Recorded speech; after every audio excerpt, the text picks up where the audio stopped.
నమస్తే. కథ వినండికి స్వాగతం. మనం ఈరోజు చేతన్ భగత్ గారు రచించిన 12 జీవితానికి 11 సూత్రాల్లో 11వ సూత్రం సంపాదించండి, దాచుకోండి, పెట్టుబడి పెట్టండి అనే విషయాన్ని కొనసాగిద్దామా? పెట్టుబడి పెట్టడం. ఇదేమీ మీకు పెట్టుబడి నైపుణ్యాలను అందించే పుస్తకం కాదు. వాటి గురించి తెలుసుకోవాలంటే మీరు ఇతర పుస్తకాలు చదవాలి. మార్కెట్లో డజన్ల కొద్దీ అలాంటి పుస్తకాలు ఉన్నాయి. నేను కూడా కొత్తగా ఈ రంగంలో ప్రవేశించే వారి కోసం పెట్టుబడి పెట్టడం ఎలా అన్న వీడియోలను రూపొందించాను. నా యూట్యూబ్ ఛానల్లో వాటిని చూడొచ్చు. మీ పెట్టుబడి ప్రయాణాన్ని కొనసాగించడానికి కొన్ని ప్రాథమికమైన అంశాలను మీకు సూచిస్తున్నాను. మొదటి అడుగు సంపాదించడం, పొదుపు చేయటం. సంపన్నులు కావటానికి, పెట్టుబడి ఆటలో రాణించటానికి మొదటి అడుగు బాగా సంపాదించటం. మీరు ఓ స్థాయికి చేరాలంటే ముందు మీకు మంచి వేతనం అందించే ఉద్యోగం లేదా లాభదాయకమైన వ్యాపారం ఉండాలి. దాని ద్వారా బాగా డబ్బు సంపాదించాలి. అప్పుడే మీరు సంపాదించిన మొత్తాన్ని పొదుపు చేయగలుగుతారు. మంచి ఉద్యోగం కావాలంటే సరైన డిగ్రీ, తగినంత అనుభవం, దానితో పాటు ఇతరులతో సవ్యమైన స్నేహబంధాలు కలిగిన పటిష్టమైన వ్యవస్థ, నెట్వర్కింగ్ను మీరు ఏర్పరచుకుని ఉండాలి. ఇక వ్యాపార విషయానికి వస్తే అది గాడిలో పడటానికి కొన్ని సంవత్సరాలు పడుతుంది. ఈ మధ్యలో వీలైనంత పొదుపు చేయడానికి ప్రయత్నించండి. సరిగ్గా ఇదే అంశంపైన నా యూట్యూబ్ వీడియో ఒకటి ఉంది. మీ ఆదాయం స్థాయి 10,000, 20,000, 50,000, 100,000 ఇలా ఎంత ఉన్నా పొదుపు చేయటం ఎలా అన్న అంశాన్ని అది పరిచయం చేస్తుంది. పొదుపు చేయటం అనేది మీ ఆదాయంలో కొంత భాగం. అది మిమ్మల్ని సంపన్నులుగా చేయదు. దానివల్ల మీరు పొదుపు చేయటం అన్న అలవాటు నేర్చుకోగలుగుతారు. రెండో అడుగు పెట్టుబడి పెట్టటం. ఒకసారి పొదుపు చేయటం అంటూ నేర్చుకున్నారంటే ఆ తర్వాత అడుగు పెట్టుబడి పెట్టటం. ఎక్కువ కాలం కొనసాగితే స్టాక్ మార్కెట్లు మీకు మంచి ప్రతిఫలాన్ని అందిస్తాయి. ద్రవ్యోల్బణాన్ని అధిగమించి ఫిక్స్డ్ డిపాజిట్ల కంటే ఎక్కువ రాబడి ఇస్తాయి. స్టాక్స్ అంటే నగదు రూపంలో ఉండే ఆస్తి అని చెప్పవచ్చు. మీరు ఎప్పుడు కావాలనుకుంటే అప్పుడు మీ పెట్టుబడిని అమ్మి సొమ్ము చేసుకోవచ్చు. అలాగే మీరు ఇండెక్స్ ఫండ్స్, మ్యూచువల్ ఫండ్స్లో పెట్టుబడి పెట్టచ్చు. దీనిపైన కూడా నా వీడియోలు అందుబాటులో ఉన్నాయి. మీకు నచ్చితే చూడండి. దానివల్ల వ్యక్తిగత కంపెనీల స్టాక్ కొనటం అనే ముప్పు తప్పుతుంది. వేతనాలు పొందే ఉద్యోగులు నెల నెలా కొంత మొత్తం పొదుపు చేసుకోవటానికి క్రమబద్ధమైన పెట్టుబడి ప్రణాళిక ఎస్ఐపి, సిప్ అందుబాటులో ఉన్నాయి. స్టాక్ మార్కెట్లో చిత్రమైన పరిస్థితి ఉంటుంది. అవి కొన్నిసార్లు బాగా దిగజారిపోతాయి. కానీ ఎక్కువ కాలం అందులో కొనసాగితే అందులో ఉండే లోపాలన్నీ మీకు అనుకూలంగా మారతాయి. మీరు డబ్బు సంపాదించగలుగుతారు. పెట్టుబడి పెట్టడానికి మేలైన మరో భాగం రియల్ ఎస్టేట్. ఇందుకు చాలా పెట్టుబడి అవసరం అవుతుంది. దానితో పాటు సులువుగా నగదుగా మార్చుకోవటానికి వీల్లేని ఆస్తులు పుష్కలంగా ఉండాలి. కారణం మీరు ఆస్తులను స్టాక్స్, బాండ్స్ అంత వేగంగా అమ్ముకోలేరు. అలాగే రియల్ ఎస్టేట్ విలువ పెరగటం, తగ్గటం వంటి మార్పులకు లోనవుతూ ఉంటుంది. ఆస్తి విలువ బాగా ఉంటుంది. దానికి ఎక్కువ డబ్బు అవసరం అవుతుంది. మీరు తగినంత డబ్బు పొదుపు చేశాం అని సంతృప్తి చెందిన తర్వాతే ఇందులో పెట్టుబడి పెట్టండి. మీరు భూమిని కానీ ఏదైనా ఆస్తిని కానీ కొనుగోలు చేసేటప్పుడు దానికి తగినంత విలువ వస్తుందని నిర్ధారించుకున్న తర్వాతే రంగంలోకి దిగండి. ఇక పెట్టుబడుల్లో ఇతర విభాగాలు ఉన్నాయి. బంగారం, ఇతర విలువైన లోహాలు. ఈ మార్కెట్ల గురించి అర్థం చేసుకోవటం కష్టం. అందుకే నేను ఇలాంటి వాటిల్లో ఎక్కడా పెట్టుబడి పెట్టలేదు. ఊహాజనితంగా సెంటిమెంట్తో నడిచే క్రిప్టోకు కూడా దూరంగా ఉన్నాను. అవి మార్కెట్ సిద్ధాంతాలపైన కాకుండా ప్రజల నమ్మకాలపైన ఆధారపడి పనిచేస్తాయి. మీరు ఓ స్టాక్ని కొన్నారంటే కంపెనీలో మీ వంతు కొంత శాతం వాటా లేదా వాటి సంఖ్యను కొంటారు. రియల్ ఎస్టేట్లో ప్రవేశించారంటే మీకు ఇల్లు కానీ ఆస్తి కానీ లభిస్తుంది. కానీ క్రిప్టోలో అలా కాదు. కంటికి కనిపించే ఏ ఆస్తికి అది ముడిపడి ఉండదు. కొద్ది మందికి అది ఉపయోగపడి ఉండొచ్చు కానీ నాకు అది పనికిరాదు. అందులో పెట్టుబడి పెట్టమని నేను సలహా ఇవ్వలేను. ఇక ఇతర పెట్టుబడుల angle funding, venture cap, private equity వంటి సామాన్యులకు సంబంధించినవి కావు. పైగా ఇంతకుముందు మనం మాట్లాడుకున్న వాటన్నిటికంటే భిన్నమైనవి.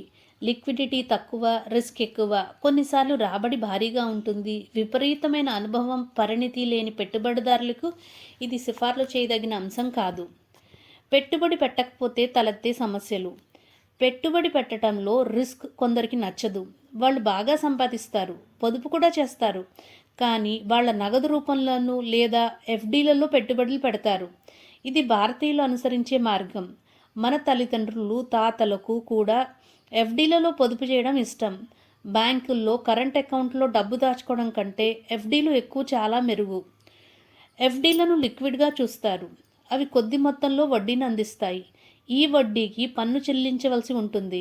దాంతో ఎఫ్డీల ద్వారా మీకు లభించే నికర ఆదాయం ద్రవ్యోల్బణంతో పోల్చి చూసుకున్నప్పుడు తక్కువగా ఉంటుంది. దాంతో దీర్ఘకాలంగా మీరు సొమ్ము కోల్పోతారు. అదే ఎక్కువ కాలం మీరు కొనసాగితే స్టాక్స్ మంచి ఆదాయాన్ని ఇస్తాయి. అలాగే స్టాక్స్ను లాభానికి విక్రయించినప్పుడు మూలధన లాభాలను పన్ను, క్యాపిటల్ గెయిన్ ట్యాక్స్ వర్తిస్తుంది. కానీ అది ఎఫ్డీలలో వచ్చే ఏ ఆదాయానికంటే తక్కువగానే ఉంటుంది. సంపాదన, పొదుపు, పెట్టుబడులపై మరికొన్ని సూచనలు. డబ్బు సంపాదించండి, కానీ మీరు సంపాదించిన మొత్తం కంటే తక్కువ ఖర్చు చేయండి. వాటిని పొదుపు చేయండి, పెట్టుబడి పెట్టండి. అది మంచి ప్రయోజనాన్ని అందిస్తుంది. కొంతమందికి పొదుపు చేయటం, పెట్టుబడి పెట్టడం సహజంగా అలవడుతుంది. మరికొందరు దానిని అభ్యసించాలి. ఈ సలహాలు, సూచనలు, మెళకువలు ఆర్థికపరమైన సాధనాల కంటే మీరు జీవితాన్ని ఎలా కొనసాగించాలనుకుంటున్నారనే అంశం ఇక్కడ ప్రధానం. ప్రస్తుతం మీరు అనుభవిస్తున్న కొన్ని విలాసాలను వదులుకుని వాటిని పెట్టుబడిగా మలుచుకోగలుగుతారా? సంతృప్తి చెందటాన్ని వాయిదా వేసుకోగలుగుతారా? అవన్నీ చేయగలిగితే మీరు మిగిలిన వారికంటే జీవితంలో ముందుకు వెళ్ళగలుగుతారు. దీని అర్థం మీరు సరదాలను వదులుకోమని కాదు, ప్రయాణాలు పెట్టుకోవద్దని, మంచి రెస్టారెంట్కి వెళ్ళొద్దని, షాపింగ్ చేసి ఖరీదైన జీన్స్ లేదా మంచి మోడల్ ఫోన్ కొనుక్కోవద్దని ఎంతమాత్రం కాదు. మీరు అప్పుడప్పుడు అవన్నీ చేయవచ్చు. జీవితం అంటే దాన్ని సంపూర్ణంగా అనుభవించటం. మీరు సరదాగా గడపాలి. అలాగని మీ భవిష్యత్తు అందుకు పణంగా పెట్టి మాత్రం కాదు. డబ్బు సంపాదించటం వల్ల మీరు హోదాను పెంచుకోగలుగుతారు. వర్గాలలో పై శ్రేణికి చేరుతారు. మీకు, మీ కుటుంబానికి గౌరవం పెరుగుతుంది. జీవితంలో మీరు కోరుకునే అనేక అవకాశాలు వచ్చి మీ ముందు వాళ్తాయి. నిజాయితీగా అది సంపద వల్ల లభించే నిజమైన శక్తి. మనం డబ్బు సంపాదించి దానిని దాచుకోవటం, పొదుపు చేయటం కూడా అందుకే. ప్రధాన అంశాలు. డబ్బు సంపాదించండి. మీరు సంపాదించిన మొత్తం కంటే తక్కువ ఖర్చు చేయండి. సంపాదన, పొదుపు, పెట్టుబడి మార్గాన్ని అనుసరించండి. ప్రపంచం మొత్తం మీకు మనం జీవించేది ఒకసారే, యూ ఓన్లీ లివ్ వన్స్, యో అని పిచ్చి మాటలు చెప్తుంది. కానీ జీవించడం అంటే ఆ క్షణంలో జీవించడం కాదు.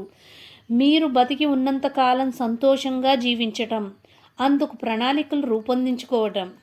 డబ్బు సంపాదించగానే సరిపోదు, మీరు సంపన్నులు కావాలి. ఇందుకోసం మీరు తెలివైన, వివేకవంతమైన నిర్ణయాలు తీసుకోవాలి. పెట్టుబడులు పెట్టాలి. పొదుపు చేయటం అనేది మీకు సహజంగా అలవడకపోతే దానిని అభ్యసించండి. ఇందుకు మీరు ఇప్పుడు ఎలా జీవిస్తారు, భవిష్యత్ కోసం ఎలా పెట్టుబడి పెడతారు అనేది ముఖ్యం. బాగా సంపాదించు, పొదుపు చేయి, ఈ మాటలు చాలా అర్థవంతంగా ఉన్నాయి అన్నాడు విరాజ్. ఇందుకు నేను చాలా దూరం ప్రయాణించాలి. ముందుగా నేను బాగా డబ్బు సంపాదించాలి. హెల్దీ బర్గర్స్ ఆ రోజున నేను ఆర్డర్ చేసిన ఆహారం. ప్యాకెట్ పైన లేబుల్ చూసినప్పుడు నవ్వు వచ్చింది. అసలు బర్గర్లో ఆరోగ్యాన్ని ప్రసాదించేవే ఉంటాయా? నాలో నేను అనుకున్నాను. విరాజ్ వైపు చూస్తూ చెప్పాను, మంచి ఆలోచన. ఇందులో సంపాదన అనేది మొదటి అడుగు. సంపాదన రావాలంటే ముందు నా విలువను పెంచుకోవాలి, నన్ను నేను ఉన్నతీకరించుకోవాలి. ఖచ్చితంగా ఈ నిబంధనలు నీకు ఉపయోగపడతాయి. నేను బాక్స్ తెరిచి చూశాను. వివిధ ధాన్యాలతో ఆ బర్గర్ తయారు చేశారు.